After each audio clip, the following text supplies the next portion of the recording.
All right, welcome back, everyone, into Right Now, day 22 of the Larry Millete murder trial. And the jury heard from one of Maya Millete's best friends who testified that Maya told her Larry had a, quote, scary temper. Now, obviously, our trial coverage continues here today. Before Friday, we have a break. Our Jenny Day is live here in the Right Now studio. Now, we have a whole team of reporters. She was not in the courtroom yesterday, but our Steve Price was. We're going to send it to him real quick, but then Jenny is going to break down the latest, including we'll touch on a little bit of more of what she saw in the courtroom during her reporting. But first, let's play Steve's story.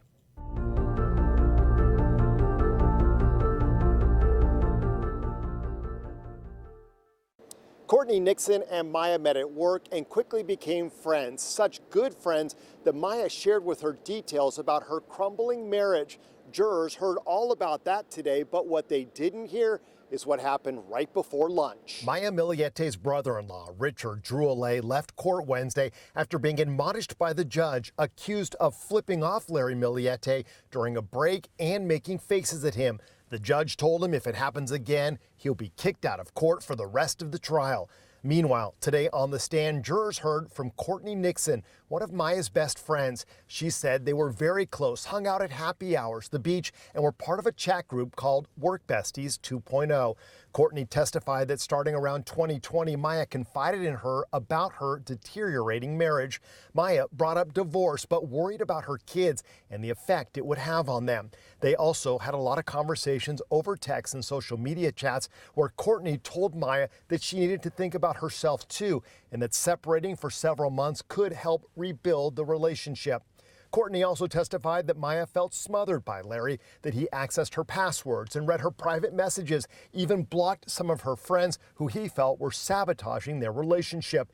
It got so bad that her friends limited their messages, fearing Larry was reading them. She also testified that Maya felt Larry was controlling and calculated to force her to stay in their home and marriage, and that Maya was worried about Larry's reaction to divorce, saying, quote, Larry does have a scary temper. Maya disappeared without a trace January 7, 2021, just days after she told family and friends that she planned to divorce Larry. The Chula Vista mother of three was last seen on a neighbor's surveillance camera and hasn't been seen since. Her body still hasn't been found. Chula Vista police arrested Larry Millete 9 months after Maya's disappearance. He's now on trial charged with first-degree murder. Also on the stand today, a forensic psychologist who talked about domestic violence and emotional abuse. Prosecutors say they should wrap up their case on Monday, then turn things over to the defense, which says they'll take about 4 or 5 days. Still not known, though, if Larry will be taking the stand. In Chula Vista, Steve Price, News 8. All right, welcome back in. As you just heard from Steve's report there, the very latest when it comes to the witness testimony. But I think we can back up here. We can kind of go back to, Jenny, the last day that you were in the courtroom, and as well as that, that moment that many people were all waiting for, which of course was the testimony from Jamie Laird, the man that Maya had the affair with. Really, that up until the moment she went missing. Some key dates there as well, too. I guess just take me to the courtroom that day. What was that like? This is a witness that we have been waiting for. This is expected to be a 3-month-long trial, 152 witnesses, and we've now made it through about even close to 50 people at this point. But yeah, this was a key witness, Jamie Laird, the man who Maya was having a year-long relationship with. They had been coworkers. She had been his supervisor. So, we hadn't even seen him in the preliminary hearing. So this was the court's first time kind of hearing from him, seeing him. He testified that Maya and him, they were in love, that he cared about her, but that he was also concerned for her, similar to what we have heard from other of Maya's friends, that he says Larry was controlling and tracking her location and, all the things that have come out. But, one thing that the defense, it's important their side too, of course, but they have said that the Chula Vista Police Department did not thoroughly investigate other people, and their claim is that they kind of had tunnel vision and only then pointed the finger to Larry. And so the DA investigator from the district attorney's office did say that they did not verify Mr. Laird's alibi, that there were deleted messages from Maya and Jamie that they did not recover. He, again, all along has said that these are courtroom sketches because we can't have cameras inside, so kind of your first look at him. But he says that he was in the hospital with his now ex-wife, and she was giving birth. She was in labor the very night that Maya went missing. And again, he says he was in the hospital, and that was not verified. So it also came out in court this week that, again, his now ex-wife is going to testify about his whereabouts. Oh, wow. Okay, so that is a bit odd, I would say, because essentially now you have the prosecution playing defense. Because one of their witnesses is being pointed to by the defense as a potential suspect, or at least trying to prove their case that this was not a fully vetted investigation. Right. And, it is tense in there. You just heard in Steve's reporting that Maya's brother-in-law was seen flipping off Larry in the courtroom. Well, even the attorneys, both sides, prosecution and defense, were put on notice by the judge this week saying, eye rolling, et cetera, things like that are not appropriate. And if there are further violations, that there will be consequences. It is a tense courtroom. Yeah. So the judge has been very clear that Larry is the one on trial here. And I mean, there are objections every few seconds sometimes because of what questions they can and cannot ask, especially pertaining to Jamie Laird, who is not accused of the crime. multiple sidebars. Multiple times you're seeing the jury be excused to further question that. We see that oftentimes here in the notes. I want to ask you about the Hemlock situation because that was kind of one of the bigger developments that we saw in the courtroom over the past few days. Tell me, we've been kind of waiting to see what the prevailing theory from the prosecution was going to be as to whether or not it was those loud bangs that we heard or whether it was the Hemlock. And we haven't, and I want to make it clear, I'm not here to say that the prosecution is saying or alleging that this was the method of it. But when we saw how close Hemlock was from the place where Larry worked, that we had vials be tested for Hemlock, what was the reaction in the courtroom?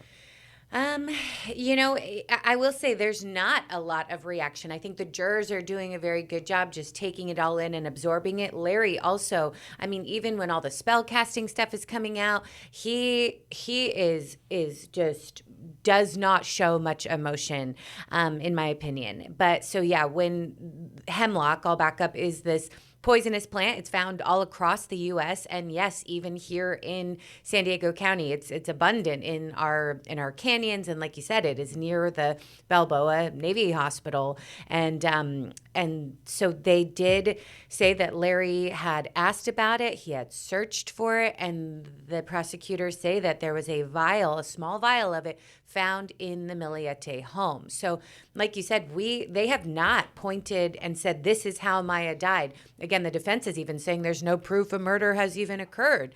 But so we heard those loud bangs on neighborhood surveillance. Is that how she could have died? Was she poisoned?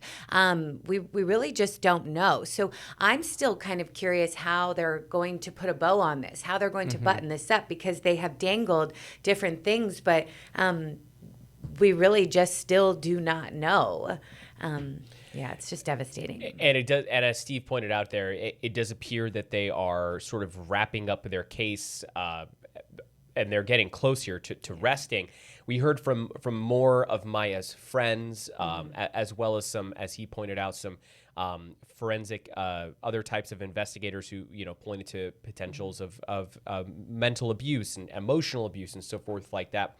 You're watching Steve's report, Jenny, and where do you think the prosecution goes next? Essentially, today before they wrap up here for the week. Yeah, so no court on Fridays once again, but it's been interesting because some people will be on the stand for even 3-4 days at a time. Yeah. Like this district attorney investigator has testified some 15 plus hours, and then even like the other day, we can only include so much in our reporting, but there was a neighbor who testified saying that Larry had come to him 2 days after Maya disappeared, saying that Larry had said that his Lexus SUV had been scratched up.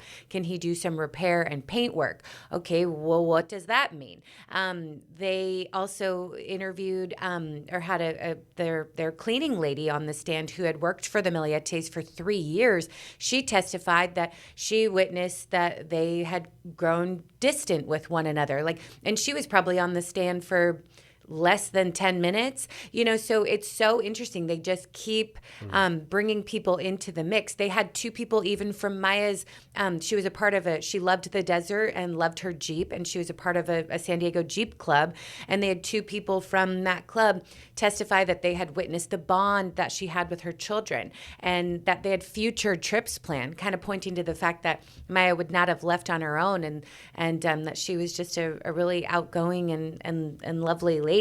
I'll get back to the DA investigator quickly too. He testified about text messages, and 3 days before Maya disappeared, Maya had texted Larry, "I am filing for divorce whether you like it or not."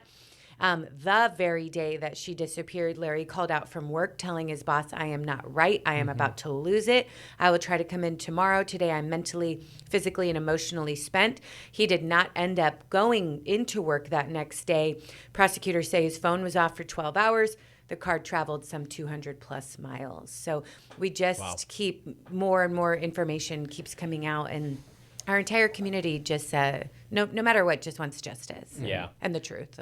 Yeah, because as we kind of keep going through it, it's more information, it's more insight into their marriage and crumbling. Right. But as you pointed out there, still no proof that a murder took place, and still no concrete theory or hypothesis about a cause of death. All right, well, Jenny, thank you so much.